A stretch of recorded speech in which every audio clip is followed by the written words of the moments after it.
नमस्कार। आज हम सावन शिव पूजा का आध्यात्मिक रहस्य से जुड़े कुछ विचारों पर बात कर रहे हैं। अक्सर देखते हैं कि सावन में शिव पूजा को बस एक परंपरा जैसा मान लिया जाता है, लेकिन जो जानकारी हमें मिली है वो बताती है कि ये भक्तों के लिए ना प्रकृति, आस्था और एक गहरे आध्यात्मिक अनुभव को जोड़ने का एक अनूठा अवसर है। तो चलिए समझते हैं कि आखिर ये महीना इतना महत्वपूर्ण क्यों है। बिल्कुल, देखिए सावन यानी श्रावण मास वो हिंदू पंचांग का 5वां महीना है। ये आमतौर पर मानसून के साथ ही आता है और ये सिर्फ बारिश और हरियाली का ही समय नहीं है, बल्कि ये खास तौर पर भगवान शिव की आराधना से जुड़ा है। ऐसी मान्यता है, पौराणिक कथाओं में भी आता है कि ये शिव जी का एक बहुत प्रिय मास है। एक कहानी तो बहुत सुनते हैं हम, समुद्र मंथन वाली, जब वो हलाहल विष निकला था, विनाशकारी विष, तो सृष्टि को बचाने के लिए शिव ने उसे पी लिया। कहते हैं ये सावन के महीने में ही हुआ था और विष को कंठ में रोककर वो नीलकंठ कहलाए।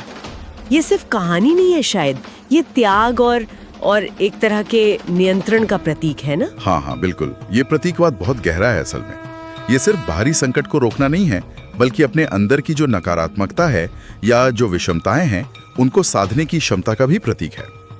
इसी तरह आप देखिए, गंगा का जो प्रचंड वेग था उसे संभालने के लिए शिवजी ने उन्हें अपनी जटाओं में धारण किया।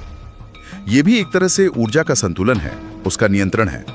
और एक और अहम कथा है देवी पार्वती की। उनकी वो कठोर तपस्या जो उन्होंने शिवजी को पति रूप में पाने के लिए की थी, वो भी इसी मास में की थी। अच्छा, यानी ये जो कथाएं हैं ये सिर्फ पुरानी बातें नहीं हैं, इनमें व्यक्तिगत और ब्रह्मांडीय स्तर पर गहरे संदेश छिपे हुए हैं। चाहे वो त्याग हो जैसे विषपान में, या ऊर्जा का संतुलन गंगा अवतरण में, या फिर संकल्प की शक्ति पार्वती जी की तपस्या में। सही कहा, बिल्कुल सही। ये आज भी उतने ही प्रासंगिक हैं। तो आज के समय में जो लोग शिव जी की उपासना करते हैं उनके लिए सावन के क्या मायने हैं, क्या लाभ है? देखिए, एक बात तो यह है कि शिव को आशुतोष कहा जाता है, मतलब वो सरलता से प्रसन्न हो जाते हैं। तो सावन में की गई पूजा जैसे रुद्राभिषेक है, जिसमें मंत्रों के साथ शिवलिंग का विशेष अभिषेक करते हैं, स्नान कराते हैं। माना जाता है कि इससे मानसिक शांति मिलती है, आत्मिक शुद्धि होती है। बेलपत्र चढ़ाते हैं, वो पवित्रता का प्रतीक है। कहते हैं कि वो त्रिताप शांत करता है। तो ये सब तरीके हैं एक तरह से उस दिव्यता से जुड़ने के। और यहाँ एक और दिलचस्प पहलू जुड़ता है, प्रकृति से इसका कनेक्शन। मानसून में, बारिश के समय प्रकृति तो अपने पूरे उफान पे होती है, हर तरफ जीवन, नई ऊर्जा। क्या सावन की पूजा इस प्राकृतिक ऊर्जा से जुड़ने का भी एक तरीका है? निश्चित रूप से। ये बहुत महत्वपूर्ण पहलू है। असल में सावन में प्रकृति जैसे पुनर्जीवित होती है ना, और शिव पूजा वो इस नवजीवन और ऊर्जा के साथ एक आध्यात्मिक तालमेल, एक सिंग बैठाने का माध्यम बन जाती है। और ये भी देखिए, शिव को ध्यान का देवता भी माना जाता है। तो ये समय आत्मचिंतन के लिए, साधना के लिए बहुत ही उत्तम है। जैसे महामृत्युंजय मंत्र का जाप है, उसे सिर्फ रोग शोक दूर करने वाला ही नहीं मानते, बल्कि वो भय पर विजय पाने और आंतरिक शक्ति जगाने वाला भी माना जाता है। उसकी धुनी तरंगों का, वाइब्रेशंस का अपना महत्व है। और व्रत उपवास जो रखते हैं वो संकल्प शक्ति और इंद्रिय निग्रह में मदद करते हैं।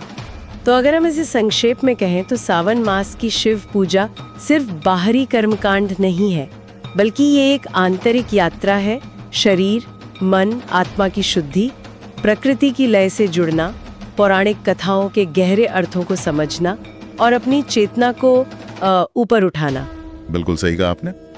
मुख्य बात यही है कि सावन एक संगम जैसा है, जहां भक्ति है, पौराणिक कथाओं का गहरा अर्थ है, जैसे विषपान का नियंत्रण, गंगा का संतुलन, पार्वती का दृढ़ संकल्प, साथ ही प्रकृति का अपना चक्र है, मानसून की ऊर्जा, और फिर है व्यक्तिगत आध्यात्मिक अभ्यास, शांति, ध्यान, आत्मबल। ये सब एक साथ मिल जाते हैं। और अगर हम इसे और बड़े परिप्रेक्ष्य में देखें तो ये दिखाता है कि कैसे मानवीय आस्था अक्सर ब्रह्मांड की बड़ी कहानियों, प्रकृति की अपनी लय और व्यक्तिगत विकास की यात्रा को एक ही धागे में पिरो देती है। सही बात है। और जाते जाते एक विचार सबके मन में छोड़ जाते हैं। हमने देखा कि कैसे सावन व्यक्तिगत आस्था को ब्रह्मांड की घटनाओं और प्रकृति की लय से जोड़ता है। तो क्या आज की ये जो भागदौड़ भरी जिंदगी है, आधुनिक जीवन शैली, इसमें किसी विशिष्ट धार्मिक संदर्भ के बाहर भी क्या हम प्रकृति के चक्रों के साथ अपने व्यक्तिगत चिंतन या लक्ष्यों को मतलब सचेत रूप से, कॉन्शियसली जोड़ने से कुछ सार्थक लाभ पा सकते हैं? इस पर सोचिएगा जरूर।